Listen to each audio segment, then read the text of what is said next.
As relações de Clarice Lispector com o teatro. Este é o tema do segundo programa da nossa série especial sobre o centenário da escritora. Clarice nasceu na Ucrânia em 10 de dezembro de 1920, mas já em 1922 chegava com a família ao Brasil para se tornar mais tarde uma das principais escritoras da língua portuguesa. Suas relações com o teatro foram objeto de pesquisa de André Luiz Gomes, professor da UNB. Ele é o autor do livro Clarice em Cena e é também o entrevistado de hoje do nosso programa. André, muito obrigada pela sua participação. Eu que agradeço o convite. No Opinião Pernambuco, por ter aceito o nosso convite e por estar aqui hoje com a gente para falar sobre Clarice. Olha só, eu queria desenhar essa entrevista obedecendo o desenho que você deu ao seu livro. Você dividiu o livro em 3 partes, na plateia, nos bastidores e no palco. E eu vou pegar esse desenho para a nossa conversa, tá bom? Tá bom, ótimo, eu agradeço pelo convite, né? E é sempre muito bom, né? Eu acho que qualquer pesquisa só tem sentido se ela é socializada e é muito bom estar aqui para falar um pouquinho desse trabalho que eu desenvolvi e continuo desenvolvendo, né? Porque essas relações da Clarice com o teatro continuam para sempre. Olha só, vamos começar então por Na Plateia. E aí, eu vou te pedir para falar sobre o primeiro encontro de Clarice com o teatro, que, afinal de contas, se deu aqui no Recife. Então, quando eu falo nesse momento da plateia, né, eu estou reunindo ali nesse tópico todos os espetáculos que a Clarice assistiu, todas as entrevistas que ela realizou, todos os contatos, né, que ela tinha com o meio teatral. É uma Clarice, portanto, que está ali na plateia, assistindo a espetáculos e também vendo o panorama do teatro brasileiro. E uma das coisas mais interessantes nesse primeiro momento, quando a gente pega uma entrevista da Clarice, é saber que aos 9 anos de idade, ela diz isso numa entrevista para o Afonso Romano de Santana e Marina Colasanti, que aos 9 anos de idade ela escreveu uma peça de teatro, Pobre Menina Rica, que não terminava jamais e que infelizmente esse texto se perdeu, né? Então, o primeiro contato da Clarice já com o teatro já se dá na infância. Isso é muito interessante, né? E aí, no momento da plateia, a gente tem, né, vários entrevistadores que a Clarice conhece, né? Ela trabalhou de entrevistadora e também como jornalista. E numa das mais importantes amizades que Clarice tem é com Lúcio Cardoso, com quem ela também corresponde, né? A gente analisa muitas cartas que Clarice escreveu e cartas que ela se refere ao teatro, né? Qual foi a importância para a sua pesquisa dessa correspondência de Clarice? Aí você citou Lúcio Cardoso, as cartas que ela trocava com Lúcio Cardoso. Qual foi para a sua pesquisa a importância dessa correspondência? Então, ela foi muito importante porque Lúcio Cardoso era um homem de teatro, né? E por ser um homem de teatro que trabalhou com Clarice, né, quando ela foi jornalista, ela era a única mulher ali na sessão, e o Lúcio Cardoso era um homem de teatro. E quando a Clarice se ausentou, né, ela foi para a Europa acompanhando o marido diplomata, o Paulo Gurgel, o Lúcio Cardoso escreve uma carta porque ele está tendo naquele momento uma iniciativa de criar o teatro de câmara, né? E aí ele escreve uma carta para Clarice, a Clarice nesse momento já usufruía de um certo nome, né? Era extremamente conhecido, perto do Coração Selvagem, foi muito bem recebido e Clarice já era, portanto, muito considerada, e o Lúcio Cardoso pede que ela apoie aquela iniciativa que é o teatro de câmara. E o que é o teatro de câmara? A gente está falando de um projeto do Lúcio Cardoso que vem depois, né, de Vestido de Noiva, por exemplo, em 43, ele está falando isso em 45, e ele pede que ela apoie um teatro que essencialmente valoriza o dramaturgo brasileiro e o espetáculo, que é o espetáculo mais simples, o espetáculo que valoriza o ator. E Clarice responde a essa carta, né? E é muito interessante para quem estava naquele momento, como eu, estudando as relações da Clarice com o teatro, perceber que Clarice responde ao Lúcio Cardoso. Obviamente, ela atende ao amigo, apoia a iniciativa do teatro e explica o que ela entende como teatro de câmara, né? É justamente esse teatro que valoriza a voz do ator, o corpo do ator, que o cenário não é apenas ilustrativo. Então, além de Clarice apoiar, ela demonstra conhecimento do fazer teatral, né? Eu digo na minha tese, inclusive, que alguns pressupostos de Stanislavski estão ali, né, nessas linhas, nessas pequenas linhas que Clarice coloca ali naquele momento, né? Então, demonstrando também um conhecimento do fazer teatral e do que é uma encenação de teatro de câmara. Isso é muito interessante. E apoiando o teatro, o dramaturgo brasileiro. Então, foi extremamente significativo também.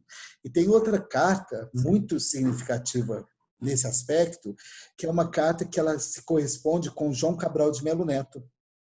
João Cabral de Melo Neto, também dramaturgo, ele está na Espanha, né? E a Clarice em Berna, eles trocam correspondências, e Clarice conta que está escrevendo uma peça, uma tragédia.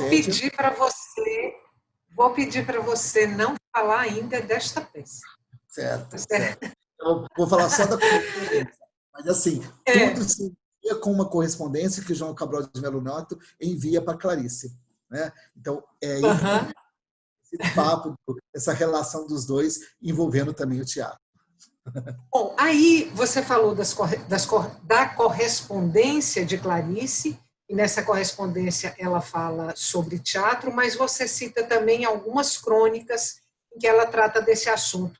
Eu anotei aqui 3 crônicas que você menciona no livro, nominalmente, dos palavrões no teatro, Por Detrás da Devoção e Um Caso para Nelson Rodrigues. Agora, ela escreveu crônicas durante muito tempo. Só no Jornal do Brasil, acho que vai ali de 67 até 73.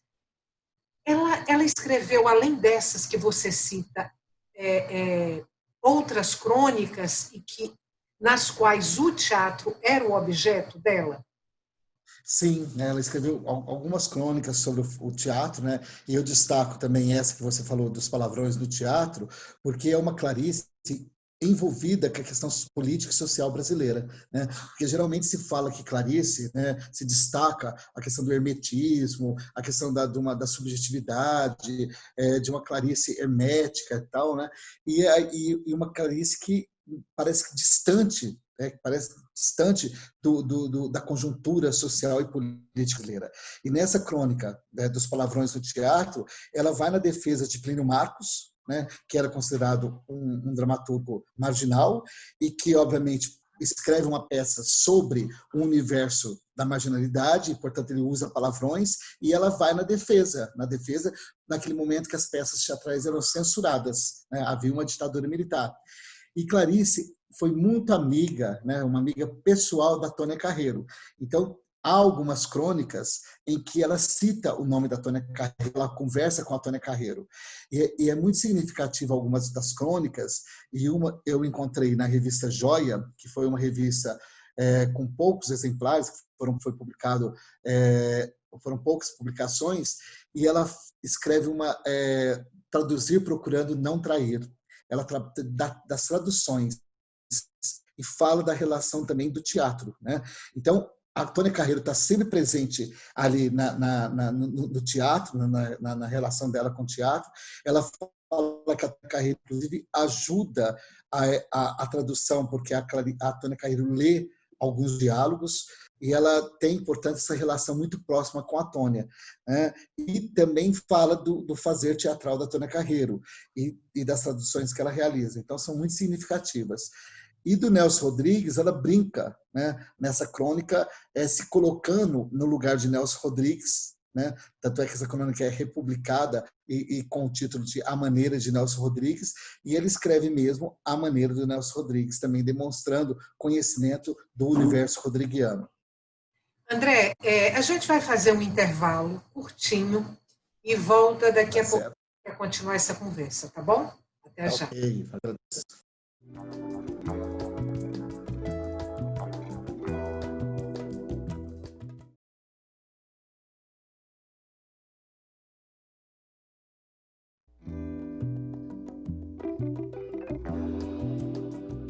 Estamos de volta para o segundo e último bloco do Opinião Pernambuco, hoje na série especial sobre o centenário da escritora Clarice Lispector.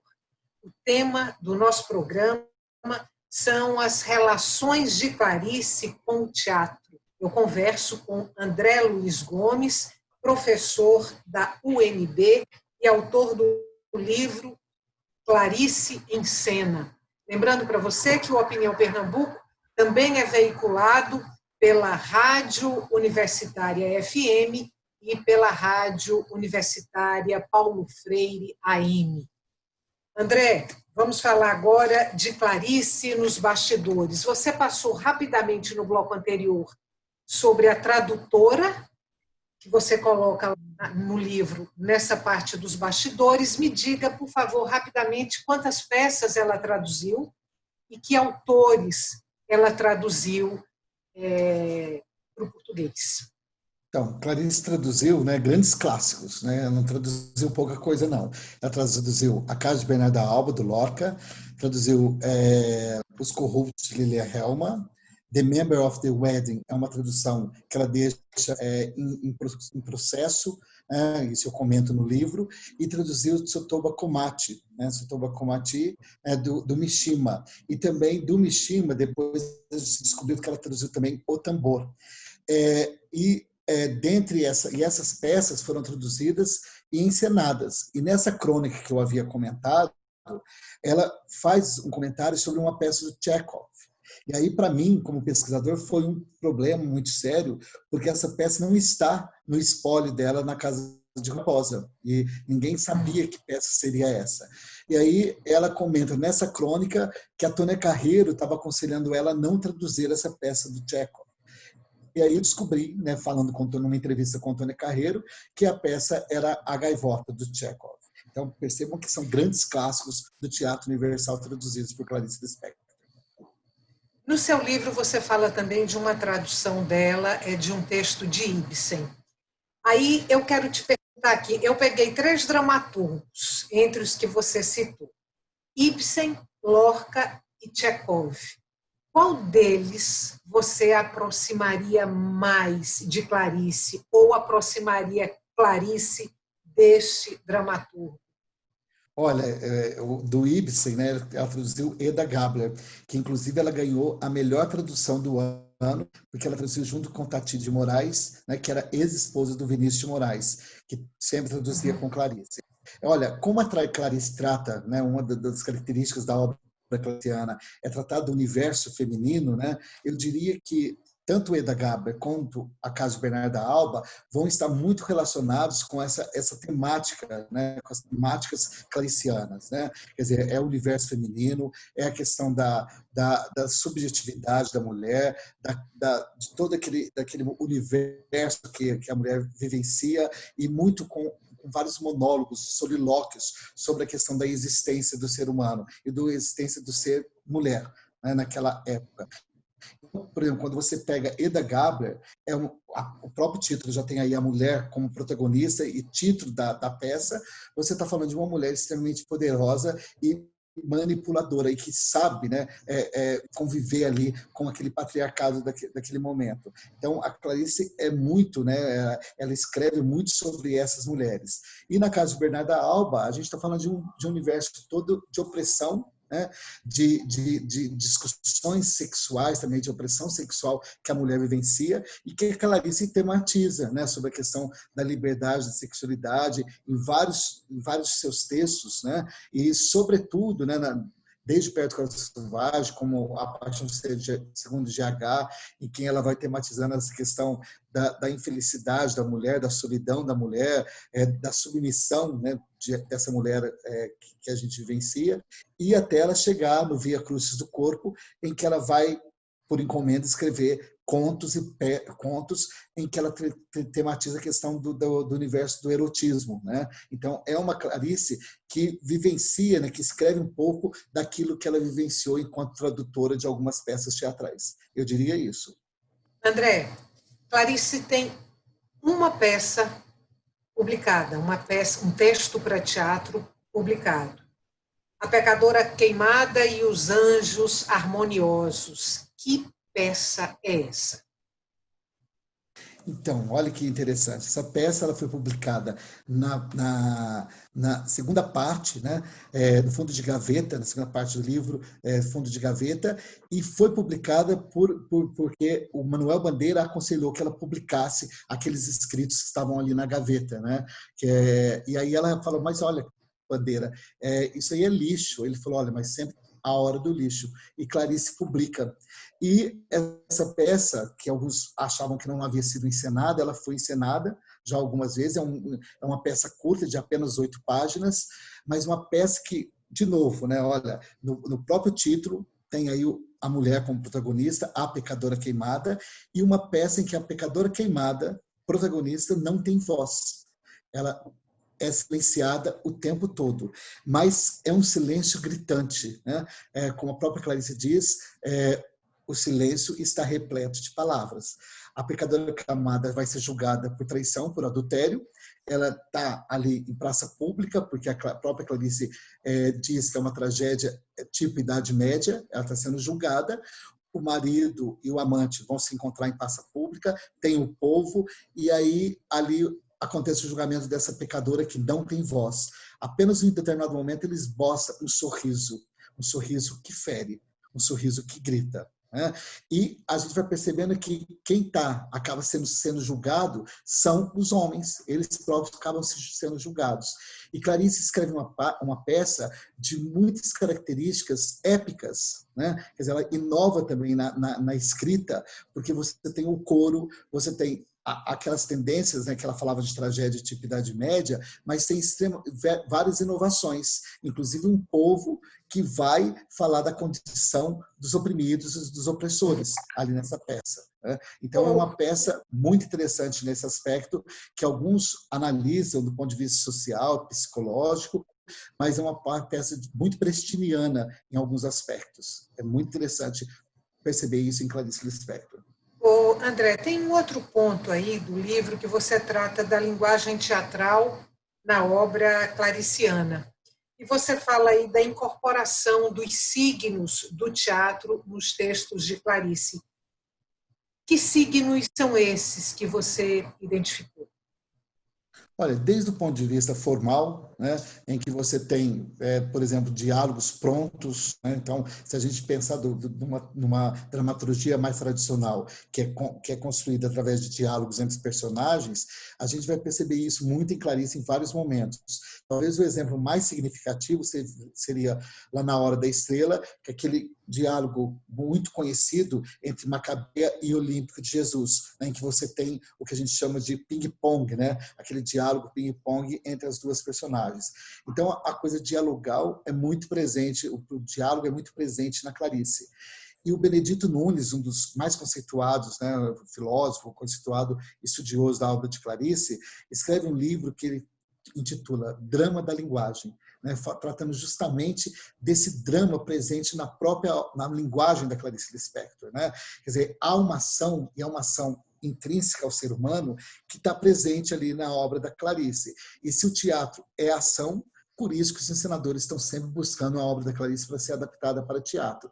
É isso que interessa, né? É isso que interessa. Principalmente os monólogos, né? Os solilóquios, em que há um diálogo interno entre a própria personagem.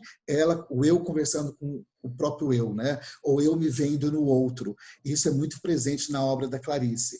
E além disso, a obra da Clarice é muito imagética, né? Então, se você pega algumas adaptações para teatro, principalmente quem adapta, se conhece Clarice Lispector, você percebe nitidamente que essa transmutação para a cena, ela recupera toda essa imagética que tem no próprio texto e que é construído ali em cena, né? Então, eu diria que esses aspectos são os mais importantes, os mais imediatos, quando a gente pensa numa Clarice teatral, nos seus textos também em prosa.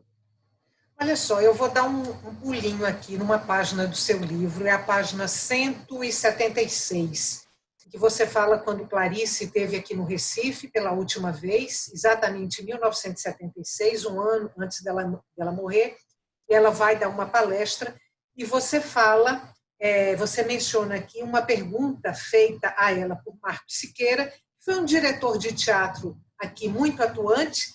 Ele pergunta, abre aspas, o que é que você pensa sobre teatro e depois da peça que você escreveu quando criança, por que você não escreve para o teatro? Ao que ela responde, segundo você, abre aspas, eu não tenho bastante diálogo, eu acho que o teatro não é literatura, depende de ator, cenário, diretor, som. A literatura pode ser nua. Eu vou te pedir para comentar essa fala dela rapidamente, porque parece um pouco como se ela estivesse recuando do teatro. É muito interessante, né? Quer dizer, quando você pega essa fala da Clarice Lispector, parece que ela nega, né, as próprias adaptações que ela já incentivava, inclusive, né? E o tanto que as pessoas já apontavam desde o início o quanto o texto dela é teatral. O Álvaro Lins, o primeiro crítico do Perto do Coração Selvagem, ele compara o Perto do Coração Selvagem, lá em 43, com o Vestido de Noiva do Nelson Rodrigues, justamente por conta dessa divisão e dessa fragmentação e dessa criação pelo fluxo de consciência que é próprio na obra da Clarice Lispector e esse aspecto fragmentário da obra que está muito presente também em Nelson Rodrigues. E aí, quando ela responde isso, né, quer dizer, a gente percebe que é uma Clarice que nega o teatro, porque ela está falando do ponto de vista da montagem teatral, que obviamente depende de cenários, de figurinos e de toda um coletivo, né, mas ela não deixa de né, eu acredito muito nisso, ela não deixa de ser teatral. E tanto é que o grande exemplo é A Hora da Estrela, que é o último romance escrito por ela, né, foi publicado em 1977, e que tem toda uma essência muito teatral, e é a obra mais adaptada para teatro e cinema, né? E justamente por isso, quer dizer, a Vilmarias, por exemplo, aponta o clownesco na obra da Clarice Lispector, né, no A Hora da Estrela, e justamente a gente tem lá muito presente esse diálogo e essa conversa do ser com ele mesmo, né? E de uma Macabeia que está sempre em diálogo ou com o outro ou consigo mesma. Então, eu acho que Clarice, apesar dessa consideração que ela coloca aí, essa negação, eu acho que por ela não ter se dedicado à escrita dramatúrgica, né, o Antônio Filho, que era o compadre dela, sempre pedia que ela escrevesse peças teatrais e ela acaba não escrevendo. Eu acho que é isso, né? Quer dizer, ela está falando da montagem teatral que necessita, obviamente, e que se constrói também no coletivo, se constrói com encenadores, né? E obviamente, o texto escrito, o romance, a prosa, ele existe por si só, né? Então, talvez, nesse aspecto, ela deve ter feito essa consideração. André, eu tenho 30 segundos para fechar o programa. Eu sei que você se debruçou sobre várias montagens de teatro que nasceram a partir dos textos de Clarice Lispector. Eu vou te pedir para escolher uma dessas montagens, para que você diga qual foi a que mais te impressionou ou a que você acha mais significativa por qualquer razão. Olha, eu acho a mais significativa a Paixão Segundo GH, que foi feito pela Mariana Lima, direção do Henrique Dias, em 2003. O Henrique Dias levou na forma de monólogo A Paixão Segundo GH, e é significativo não só do ponto de vista de uma excelente recepção crítica, mas também de uma recepção muito boa do ponto de vista do público, né? E por ter como dramaturgo Fauzi Arap, né? O Fauzi Arap, que foi o primeiro a levar Clarice Lispector aos palcos, né? Os textos de Clarice para os palcos, na primeira montagem chamada Perto do Coração Selvagem, mas que tem muito mais de a partir do segundo GH do que o Perto do Coração Selvagem, e esse mesmo Fauzi Arap é dramaturgista dessa peça em 2003, quando a Mariana Lima faz esse monólogo belíssimo, em que ela traz, né, todo o universo da GH e todo o universo da Clarice numa conjunção muito interessante do ponto de vista dos elementos teatrais, cenário, figurino, usa um espaço teatral que não é convencional, com um público limitado, né, e traduz, eu acho que de forma muito cênica, aquele universo que é o universo clariciano. André, muito obrigada. Essa nossa conversa podia durar aqui 3 dias, mas... Muito obrigada, viu? Mais uma vez, pela sua participação. Eu que agradeço. Bom, eu que agradeço pelo convite e estamos aqui, tá ok? Muito obrigado.